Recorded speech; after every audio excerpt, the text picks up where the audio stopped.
if you don't want to potentially burn a bridge with your production music library partner, the one maybe you're working with now or one you might be working with in the future, do not skip this video.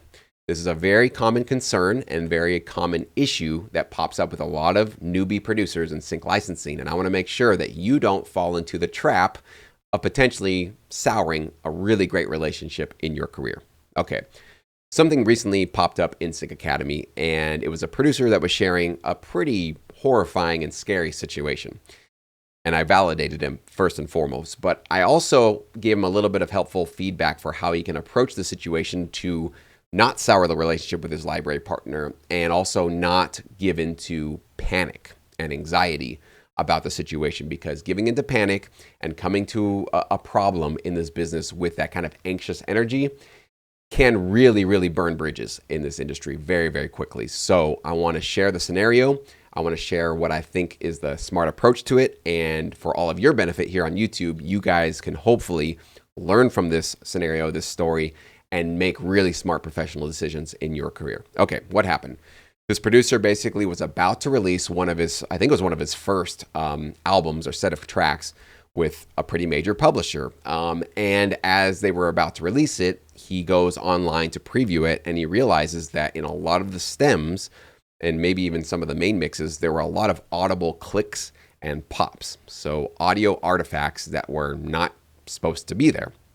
So of course, you're sitting there, I can imagine being in his shoes where it's like you get this exciting release and you're thinking, all right, I'm on my way to start getting some placements and my career's kicking off. And then not with that music, right? Not with clicks and pops all over the place.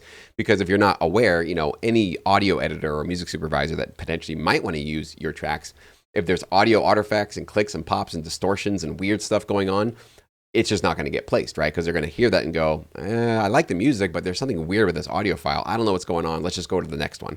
And you will be passed over, right? It's just common sense that's going to happen. But what this producer did was panic a little bit, okay? And send multiple emails to his library partner, to his publisher, even offering to pay money to say, hey, can you please delay the release? I'll pay for the loss of that. We really got to get this right. He said he spent 12 hours going through, I don't know if he was downloading their stems and trying to fix them and re-uploading them as well. And I could just feel from what he was talking about that he was scared. He was definitely scared. There was definitely this panic in how he was trying to remedy the situation, which I first of all want for all of you guys that are in that scenario and this producer to say, I get it. And you are very, very validated and right to be concerned and scared about that kind of scenario for sure. That is not a great feeling to know that there's a major, major issue with your music.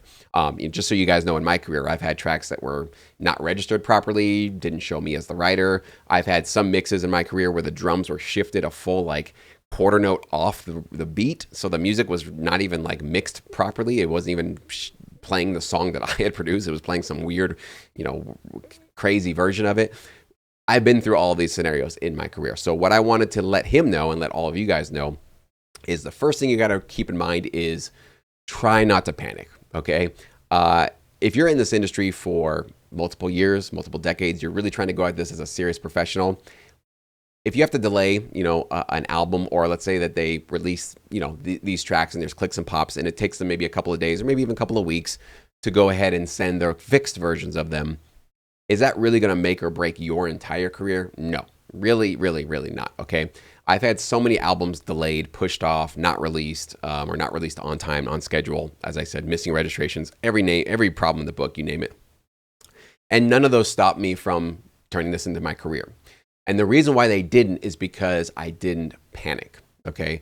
So even though some of you might be very new to sync licensing and you do, these, especially in your first couple of albums, it's the value and the importance of those albums are really, really high up. As you get into this and you create more and more and more, the individual value of each track and each album that you put in this industry just drops a little bit more. Not that you don't value them or that you love your music that you're proud of, but you start to produce so much music that you really do kind of disconnect from the, all the importance of it, right? And making them these extremely special projects that you just are so, concerned about. You really do kind of let go of that energy and you just go into kind of productivity mode of I'm just going to produce high quality content and keep this train moving forward, right?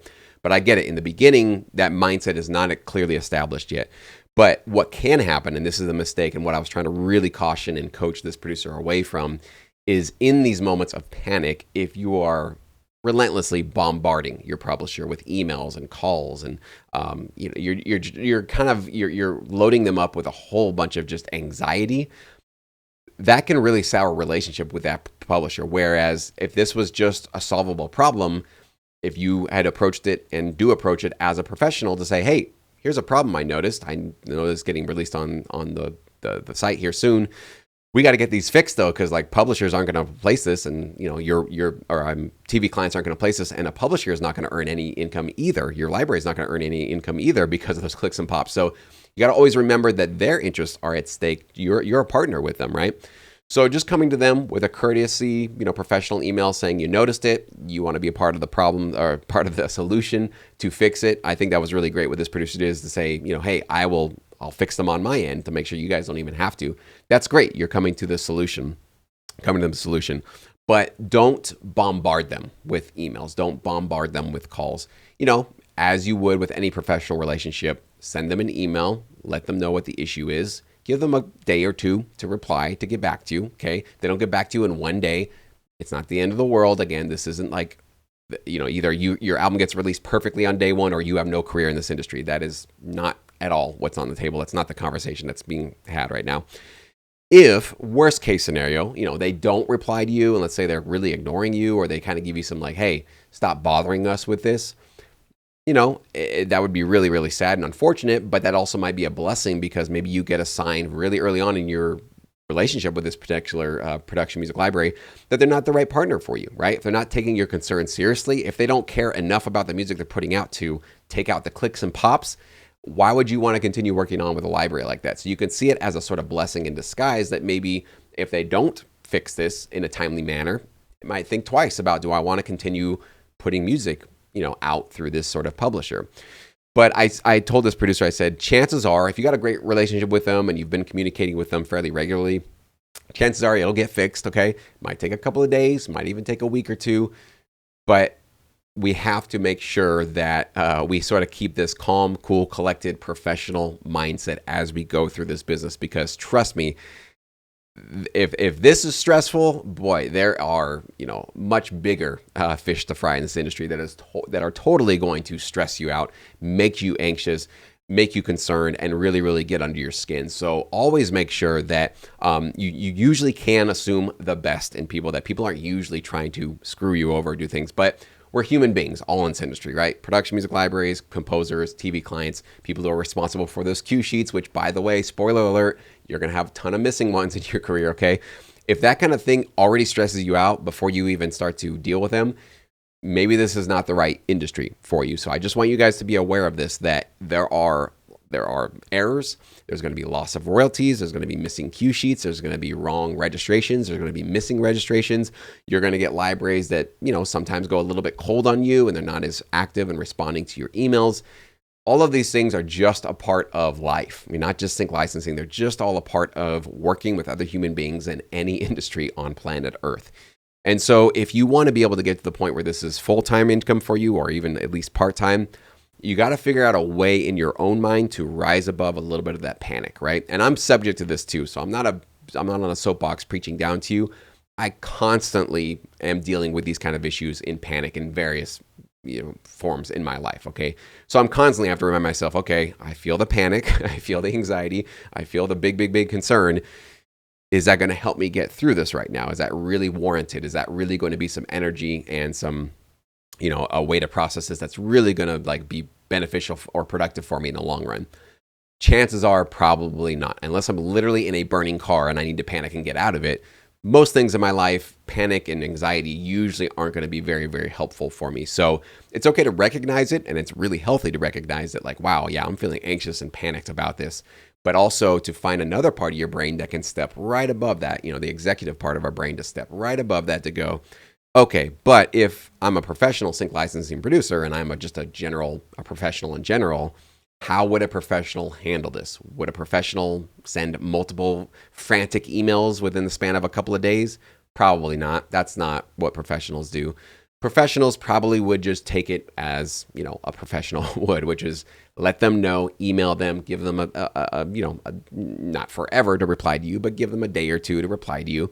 And if you don't hear back from them, take from that, maybe it got lost in the email. Again, in their email inbox. Again, what would a professional do? Would they send another panicked one accusing them of something? No, of course not.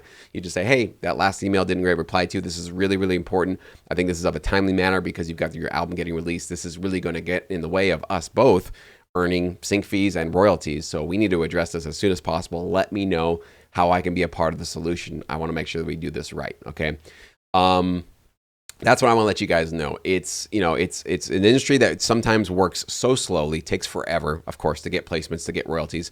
But there are definitely moments and parts of this business that definitely feel very frantic and very quick. So it's really important to not kind of lose our cool in those moments and try to make sure that we could find a way.